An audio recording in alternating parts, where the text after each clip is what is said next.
आणि लक्षात घ्या की 400 नॉर्मली पॉप्युलेशन आहे, त्यामुळे नॉर्मली ते काय हाऊस टू हाऊसच त्याचा कॅम्पेन होतो. पण ते एक आहे की वोटिंग पर्सेंटेज हे नेहमी गोव्यात पंचायत इलेक्शनला चढ असतात, म्हणजे असेंब्लीपेक्षा आणि ह्याच्या खासदारच्या इलेक्शनपेक्षा पंचायतीचे वोटिंग पर्सेंटेज केव्हाही चढ असतं, लोकांचा उत्साह चढ असतात आणि ते महत्वाचे.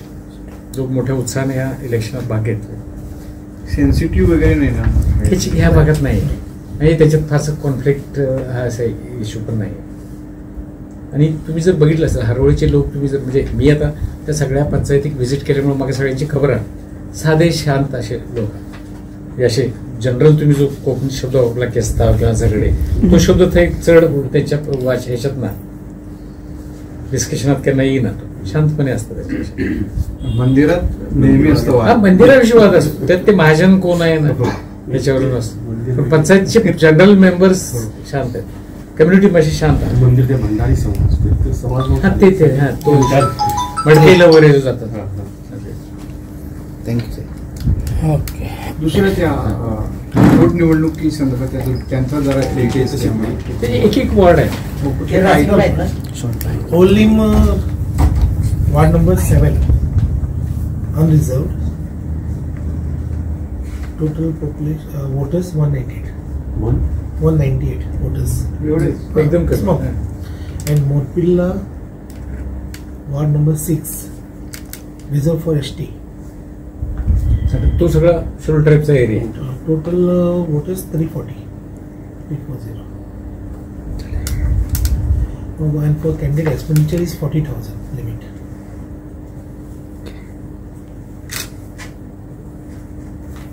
किती वोटर मोदी Morpilla 340. रिझर्व नाही ना कोण? No, like Morpilla's ST. Morpila is dominated by ST schedule tribe. Only जो पहिले पंच आशिल्लो तो आता जिल्हा पंचायतीचो मेंबर झाला by election. So that is ती सीट वॅकंट. सीट वॅकंट झाली. हा तो सिलिंग 40 गव्हर्नमेंट जॉब रिझाईन केलं. थोडी असते. हा थोडं मिळालं असेल त्यांच्याकडे. किती आहे SC ST ह्याच्याकडे ऑफिशियल ते देतील ते देतील. ओबीसी SC ST ते कमी आहे त्याच्यामध्ये. मिनिमम किती पाहिजे समजा SC रिझर्व देणार तर किती पाहिजे म्हणजे 5 वॉर्ड आहेत ना, 5 वॉर्डाचा हिशेब करून तो पर्सेंटेज उपयोग आहे ना. ते 5 वॉर्डात नॉर्मल बेसिक रूल ते द्या. म्हणजे तुम्ही सुप्रीम कोर्टचे जे जजमेंट ट्रिपल टेस्ट म्हणून त्यांनी घेतले, त्यांनी सांगितले की any reservation has to be proportional to the people of that category in the general population. Panchayat area म्हणजे त्या पंचायत एरियात त्यांचे ऍक्च्युअल ह्याच्यात पर्सेंटेज किती आहे त्याच्यावर ते अवलंबून.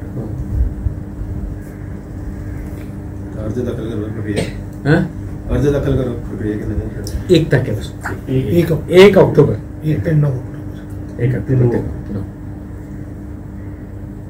काउंटिंग का पिछले पंचायत आपले मामदार ऑफिस शेड्यूल द्या ते सगळे तुमका हे सगळे ते स्क्रुटिनी विड्रॉल ते सगळं तुमका एक प्रेस नोटच आम्ही देतात, तुमका ते सगळं अंदाज येतो.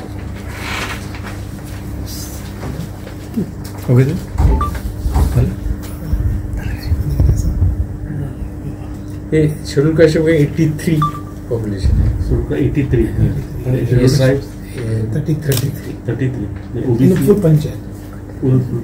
ओबीसीचं किती आहे सांगा. हरवळी पंचायत जी आपल्या नॉर्थ गोव्यातली असतात त्याची रेग्युलर इलेक्शन्स असतात. त्याची टर्म मागल्या 1 महिन्यापूर्वी 18 ऑगस्टात त्याची टर्म काबाच आहे. सध्या ते एक ॲडमिनिस्ट्रेटर आपण मामलदार आणि आता त्याची तारीख आहे 20 ऑक्टोबर. हरवळे पंचायतीची रेग्युलर इलेक्शन्स आणि 2 बाय इलेक्शन्स असतात. एक उरळी पंचायत साऊथ गोव्यातली आणि कावरेपिल्ला, त्यातली एक सीट आहे. ते कावरेपिल्लाच एक सीट असली त्याची पोलिसात सिलेक्शन झाले पण ती सीट वॅकंट झाली. आणि उरली मग जिल्हा पंचायत हा मोरपिल्ला केपेन हा सॉरी कावरेपिल्ला नाही मोरपिल्ला सनसेट ओलिम सनसेट चालते. तर 20 तारखेक ही जी पहिली जी आमची हरवळीची पंचायत आहे तर का ती धाकटी पंचायत 5 वॉर्ड असतात त्याच्यात. त्या 5 वॉर्डात 2 वॉर्ड हे लेडीजचे रिझर्वेशन झाले 33% म्हणजे 2 झाले. आणि बाय रोटेशन आम्ही ते त्यातले वॉर्ड नंबर 4 आणि 5 वॉर्ड नंबर 4 आणि वॉर्ड नंबर 5 हे 2 रिझर्व असतात लेडीज. आता हरवळीची तुम्ही जर सोशल कंपोजिशन तुम्ही बघितले सोशल कल्चर तर त्या भागात जे स्टॅटिस्टिक्स आम्ही शेड्यूल कास्ट आणि शेड्यूल ट्राईबचे गव्हर्नमेंटाकडून घेतात त्यानुसार सफिशियंट पॉप्युलेशनना त्याचे रिझर्वेशन खाते. हरवळीचे कॉम्पोजिशन तसे आहे. बिचोली हरवळीचा तो जो भाग हा बॉर्डरीचा तो म्युन्सिपालिटीचा भाग होता ना. हरवळी ही बेसिकली आधी साखळी म्युन्सिपालिटीची असते. एकच वॉर्ड होता. 2011-12ची जी इलेक्शन असली त्यांनी रिफ्यूज केले की आम्ही पार्टिसिपेट जाऊचे ना म्हणून त्यांची सेपरेट इलेक्शन होती. तसे तालेगावचे झाले. तालेगाव पहिले पणजी ह्याचे असले त्यांनी सेपरेशन त्यांचे घेतले. त्यामुळे ह्या 2 इलेक्शन वेगळ्या येतात. तुमच्या सगळ्या जनरल इलेक्शन 191 पंचायतीत त्या असं नक्यांना किती आहेत वोटर्स किती आहेत वोटर्स त्याचे सुद्धा एका वॉर्डात तुम्हाला 400 2000 पर्यंत वोटर्स टोटल एकूण पंचायत 2000च्या दरम्यान 2091 एका वॉर्डात 400 वोटर्स असतात त्याचे प्रमाण. आता एकूण किती वोटर्स आहेत पंचायत? नाही हे म्हणजे हरवळीला 2091 पण एवढ्या छोट्या यातला पंचायत मिळते कायद्यात तर ते कसं आहे तसं काही त्याला मिनिममचं हे नाही आहे. आपण नॉर्मली किती करतात म्हणजे नॉर्मल बाहेरच्या ह्याच्यात किती असतात पॉप्युलेशन ज्यांना वाढतात आणि त्याचे अर्बनायझेशन जातात त्यांना आम्ही त्याची म्युन्सिपालिटी करतात. पण गोयचं जनरल तुम्ही जर सूर बघितला आता परवरीचा एरिया तालेगावचा एरिया सांताक्रूजचा एरिया हे ऑलमोस्ट आमचे अर्बनच आहे.